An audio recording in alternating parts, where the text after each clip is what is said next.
Bom dia, todo mundo, se aproxegue para mais um dedinho de prosa, que seja uma prosa proveitosa, beleza? Graça e paz a todos, que a graça e a paz, o amor e a caridade do nosso Mestre Maior Jesus Cristo esteja no meio de nós, amém? Então, tá bom. Tá chegando, né? Já foi o Natal, para muitos, né? Graças a Deus que já foi, que já tá acabando, né? Para outros é muita alegria ainda, mas eu acredito que pelo menos para a maioria que eu converso, né? Dado esses problemas de família, de desavenças, de intolerância, né?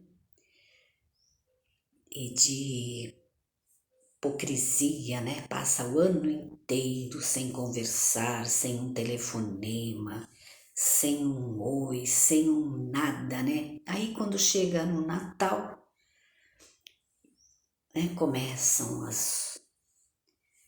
os telefonemas, onde vai ser a festa, onde vai ser a ceia, onde vai ser isso, onde vai ser aquilo, né? Mas todo ano a mesma coisa. Tem os ausentes, os que não aparecem, né? Não vou por causa do fulano, não vou por causa da ciclana. E geralmente é na casa dos pais, né? Geralmente é na casa dos pais que se reúnem. Porque depois, quando os pais vão embora, né? Os elos se rompem. E aí não se reúnem mais. Dificilmente tem alguma família que ainda, né? Pelo menos a minha foi assim. As mesas, né, eram fartas. Quando estava minha mãe, ela era agregadora.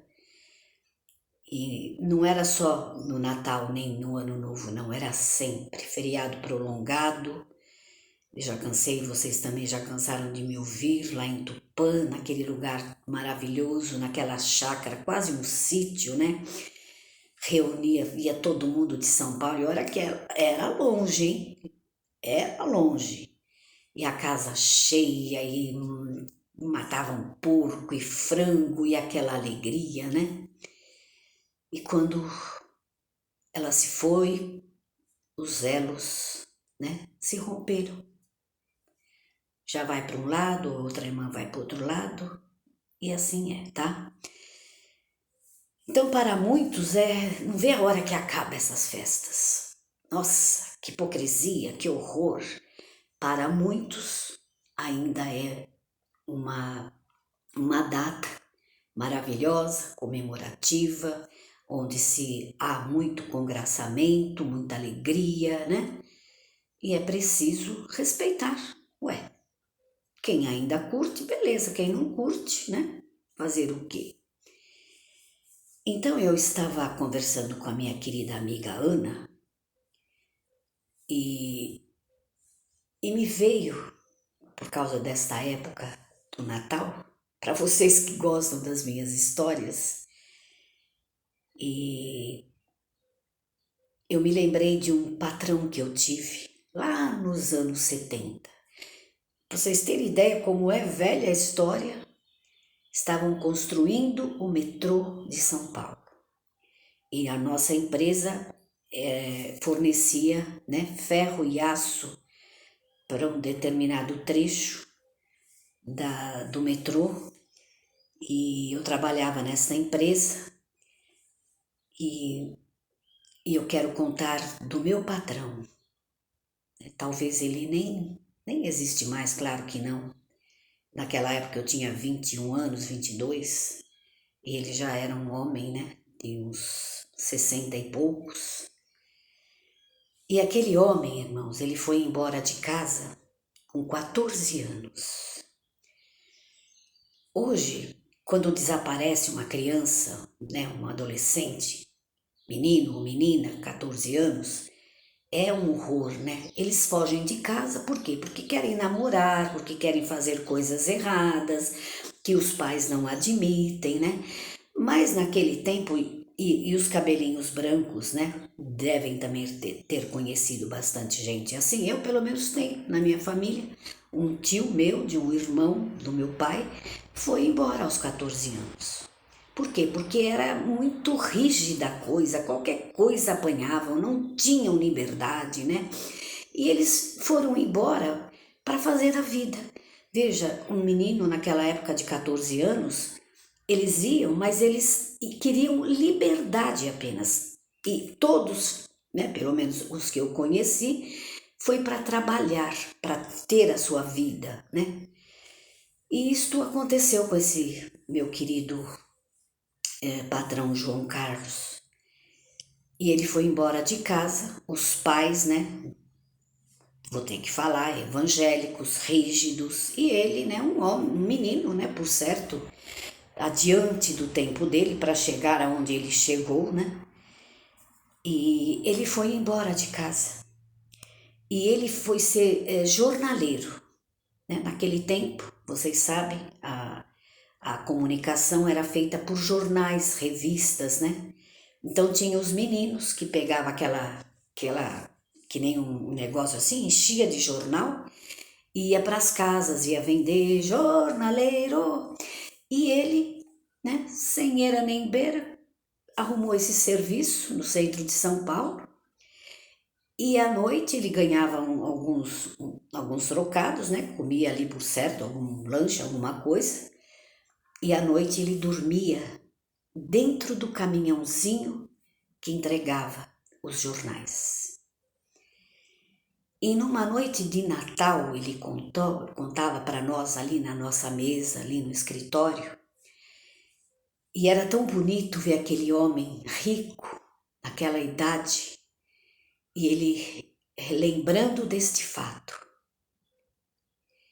E ele disse que estava dormindo, já dentro do caminhãozinho, e ouviu bateram no vidro do caminhãozinho. E era um homem engravatado, de terno. Ele não conhecia aquele homem, mas por certo trabalhava por ali, né, no centro de São Paulo, e ficou sabendo da história dele. E ele, né, deitado ali no banco, levantou e ele fez sinal para ele, né, abrir a porta. Ele abriu e aquele homem que ele nunca tinha visto na vida deu um pacote para ele. E neste pacote, bem bonito, de presente de Natal, né? Que isso sempre existiu. Hoje tem já os saquinhos plásticos, mas antigamente, né? Tinha aqueles papéis bonitos, coloridos. E o homem entregou para ele aquele pacote. E naquele pacote tinha meia, sapato, camisa, calça. Ele tinha uns 14 para 15 anos. Então veja vocês que coisa linda o gesto deste homem. Por certo, ele devia trabalhar ali, né, nas redondezas, e por certo, talvez ali tomando um café, alguém contou para aquele homem que ali havia um menino, né, que dormia naquele caminhão. E veja que lindo, ele foi numa loja, ele deve ter perguntado, né, olha, eu quero comprar, né, para um menino de 14 e poucos anos. E foi lá, já era bem tarde da noite.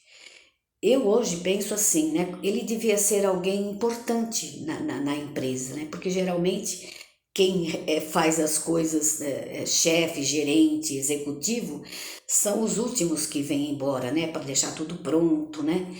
E naquela época, quem trabalhou no centro de São Paulo, de office boy ou nos escritórios, eles pegavam todos os papéis, né, e picava, e havia aquela chuva de papel pelas ruas, né? Hoje nem podem fazer mais isso, né, por causa Mas era uma maneira de manifestar, né, o Natal, o final do ano.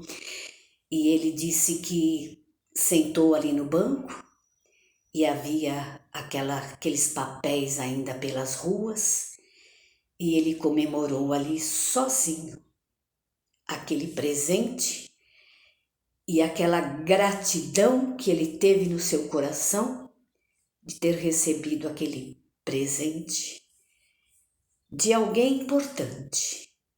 Se não fosse importante no dinheiro, era importante de alma, importante de coração, importante de ver o outro, de prestar atenção no outro. Então, a minha mensagem, meus queridos irmãos, é baseado nisso, né? Está lá escrito também em Lucas, do banquete, né, que o homem convidou, o Senhor da terra convidou para o banquete e ninguém foi. E aí o senhorio mandou convidar os mancos, os aleijados, os que encontrassem pela rua, para que a casa dele não ficasse vazia. Leem lá que é muito bonita essa passagem. Deve ser Lucas 14, 15, por aí. Então, irmãos, eu lembrei desta mensagem. Faça a diferença na vida de alguém. Porque convidar um amigo querido, um parente querido, uma pessoa querida do seu nível social, que possa lhe trazer um bom presente. Eu sei que ninguém está interessado nisso, né? Mas é bom, é gostoso, claro, né? Comer, beber, ceiar, né? Com as pessoas queridas. Mas faça a diferença na vida de algum Joãozinho que você conhece no teu bairro, na tua rua, lá embaixo quando você vai fazer as compras, né? Aquela pessoa que você às vezes olha assim, né? Porque nós nunca sabemos o que tem dentro daquela pessoa. Todos nós temos a nossa dignidade. Veja aquele gesto para aquele meu querido patrão. Eu acho que foi assim de grande importância na caminhada dele. Numa noite de Natal, alguém lembrou dele, alguém presenteou ele, e com aquele gesto, eu acredito que foi assim, ele permeou por caminhos lindos e maravilhosos. Eu tenho até na minha cabecinha que ele quis seguir os passos daquele homem. Aquele homem para ele foi referência. Eu penso assim. Então, faça a sua ceia, compra os pernios, os tender, os perus, né, os vinhos, os champanhe e vamos brindar porque é muito gostoso. É realmente uma festa maravilhosa, né? Pelo menos uma vez por ano. E as risadas, as músicas, né? As cantorias, as bebeção, né? Tem uns que extrapolam, às vezes estragam, mas, né? Fazer o quê? Mas lembre-se de presentear algum Joãozinho, alguma Mariazinha, né? Não dá só um dinheirinho, não, tipo uma esmola. Dá um presente. Um presente, como a gente costuma falar assim, substancial para aquela pessoa. Para que ela se sinta, pelo menos, naquela vida dela, que ela é importante também nesse planeta Terra. E tem muitas histórias, né? A gente, quando vinha embora da casa dos almoços, naquele tempo, eu passava ali na avenida, na Marginal Tietê, e quantas daquelas pessoas, né? Hoje está inundado, hoje tem muita gente, hoje não tem lugar, né? Barraquinhas, mas tinha nas praças, né? A gente via, andava devagarinho, abria a janela, oi, feliz ano novo! E eles estavam ali com um panetone, com alguma coisa que alguém dava, sem teto, sem lugar, sabendo que à noite tinha que ter só um cobertor e uma marquise, né, para os proteger, mas eles estavam ali comemorando, né, entre eles. E é muito bom fazer a alegria e a diferença na vida de alguém, tá bom? Que as nossas esperanças sejam renovadas, que a nossa fé, a nossa força, a nossa luz interior, né, se acenda e que nós prosseguimos. Vamos ter um novo governo, as previsões, né? Tem sempre os que fazem as previsões, né? Eu tô sabendo também das palavras que está vindo, porque agora vai acabar mesmo, porque agora vai isso. Lembremos também do Senhor lá no mar, em tormenta, e ele dormindo. Por quê? Porque ele tinha fé. E ele dizia para todo, nossa, lembram dessa passagem, né? Campeão de audiência de pregação também, o mar e a tempestade. Nossa, nós estamos aqui nesse sufoco, nesse mar revolto, né? E o Senhor está aí dormindo tranquilo, né? E ele nos disse, ó homens de pouca fé. Então, tenhamos fé. Ele nos prometeu que aquele que crer em mim, ainda que morra, viverá. E que para que nós não percamos tempo com as tribulações deste mundo, para cada dia o seu mal, para que nós não vivamos e não se turbemos o nosso coração, o que vai ser amanhã, o que vai acontecer amanhã. Basta a cada dia o seu mal, tá bom? Muitos já souberam do passamento da minha irmã. Foi realmente 2 meses terríveis para todos nós, para ela também. E eu quero agradecer a todos quantos deram seus votos de pesar. E muitos ficaram sabendo pelo Zap, pelo Messenger, né? E a vida continua. A vida continua. O coração e a nossa alma, de vez em quando a gente chora, vai chorar, faz parte, mas a vida continua. Tá bom? Eu estava vendo também no programa Balanço Geral um rapaz jovem e ele, aquelas conversas que a gente tem, né, que às vezes a gente fala alguma coisa assim, e ele tinha conversado assim com a família uns dias antes e ele falou, olha, o dia que eu morrer, eu não quero ver ninguém chorando no meu enterro. Eu quero que atrás, em vez de ir chorando, eu quero que façam um forró.